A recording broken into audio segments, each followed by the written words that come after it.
22,700 pesos na Rhode Island Red ang nabenta ngayong araw. Payday na naman sa farm. Ang sarap sa pakiramdam na nagbubunga ang mga pinaghihirapan natin. Matagal nating inalagaan, pero ngayon, may return na. Tara!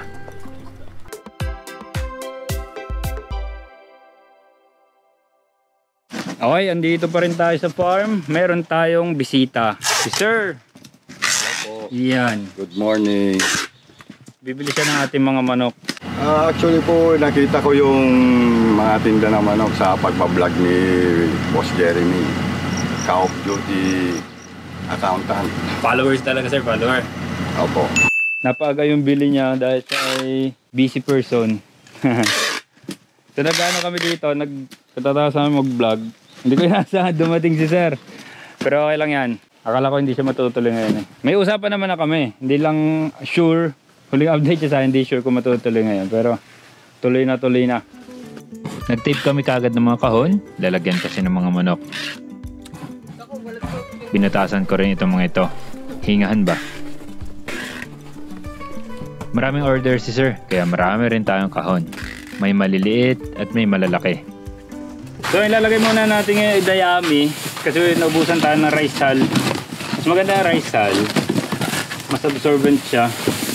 Pero ito lang meron eh. Ito na lang muna.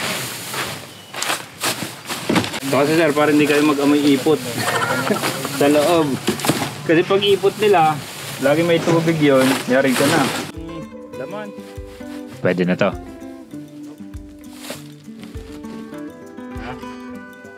Okay, set up na tayo. Tanghalin tapat, pero kakayanin. Goods na goods yan. So isa-set up natin naman yung maliit na paddock natin, siyempre para madali tayo manghuli. Nandito lang sa sulok yung lahat ng mga manok.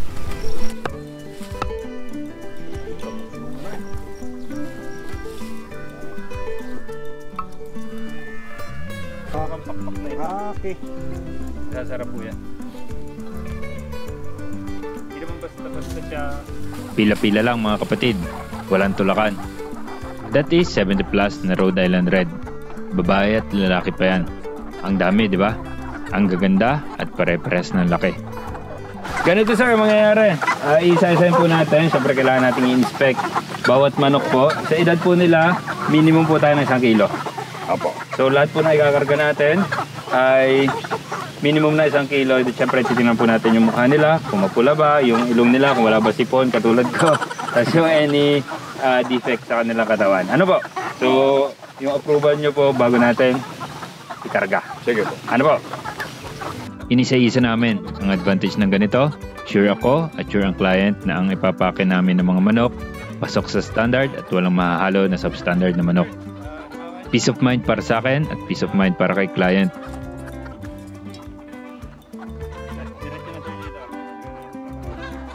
Grabe, ang lalaki ng mga manok. Pang RTL na halos ang bigat ah.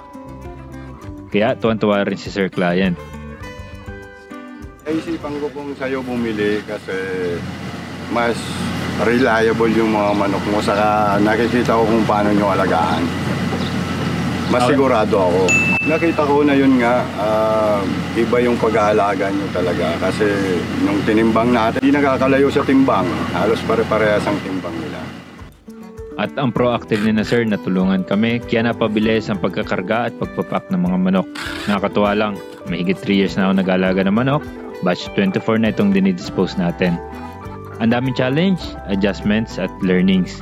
Kaya patuloy tayong nakakapagbigay ng quality ng mga manok sa ating mga customers. At dapat sa ganito, huwag hayaan na masisira sa mga clients. Sipag at tiyaga lang, for sure may mabibenta din. Nung huling manok na, si Sir humirit. Wala bang kasamang kahit isang lalaki? Naku sir, maliit na bagay. Free na sa'yo yan sir. Pasalamat ko rin po sa pagtangkilik niyo sa produkto ko. Pwede. Bibigyan natin si Sir ng isang tandang. Gusto ata magtinola pag uwi. Magtinola ba sir o? Pa-breed ko sa kanila doon. Kukuha ako ng 4 dyan o 5. Mag-breed siya. Ganda to sir. Pag yan sir mga 6 na buwan, ang ganda ng tinding niyan. At malaya na ulit ang mga natirang manok. Gala-gala na kayo dyan until dumating ang nagpa-reserve sa inyo. Kargahan time. Magiging comfortable na sila for sure dyan. Aircon eh. Pinaalala ko lang kina sir na buksan from time to time ang bintana para magpalit kahit paano ang hangin sa loob ng sasakyan. Ito sir, yung ang reseta mo. Isa na lang naman sir yung bakuna nito. Lasota plus IB. Ito yung nasa ganung bote. Opo. Na yung pang 1,000 dose nga. Sa mata lang naman po ito. Matak lang sa mata. Yun lang naman po. Tapos sa June 12 sir, kailangan mo mag-deworm. Bibigyan na lang kita ng dewormer. Lasota plus IB sa June 16 naman po. Ano po? Yun na yung last na bakuna po nila.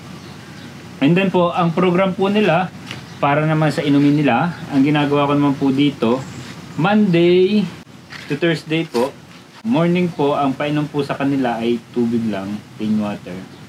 Tapos sa hapon po ay electrolytes. Yung mga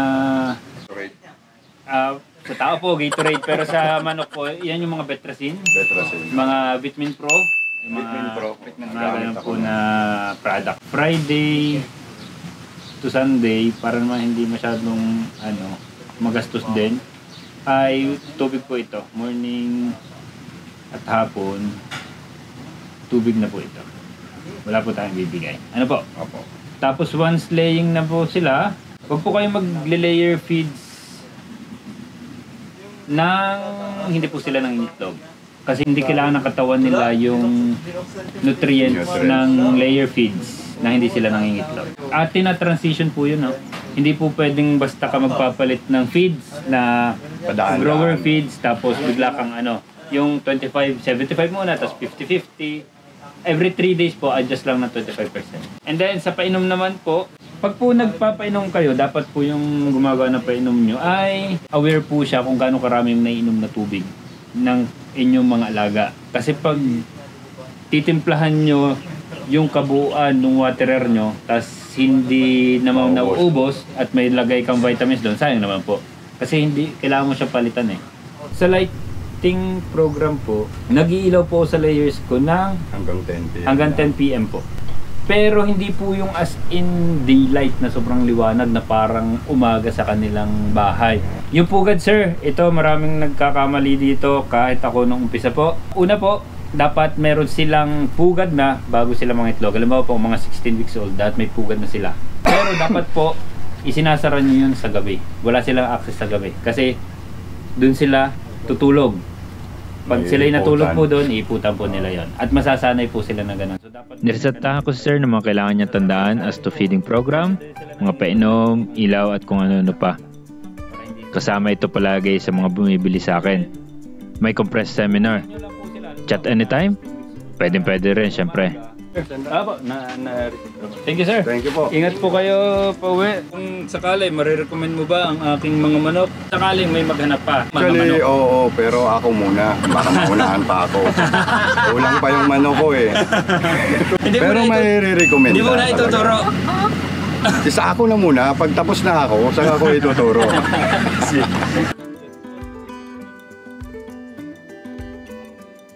So yan, nagkaroon tayo ng payday kahit paano dito sa farm. Yung natitira sa ating batch 24, reserve naman siya, kaya goods na goods. Yung ating batch 25, nagbigay ng interest si sir na i-reserve niya daw yon. So, yun lang, basta may sikap, alagaan lang na mabuti yung mga alaga dito sa farm, may return yan. So yun lang, maraming salamat, subscribe and peace!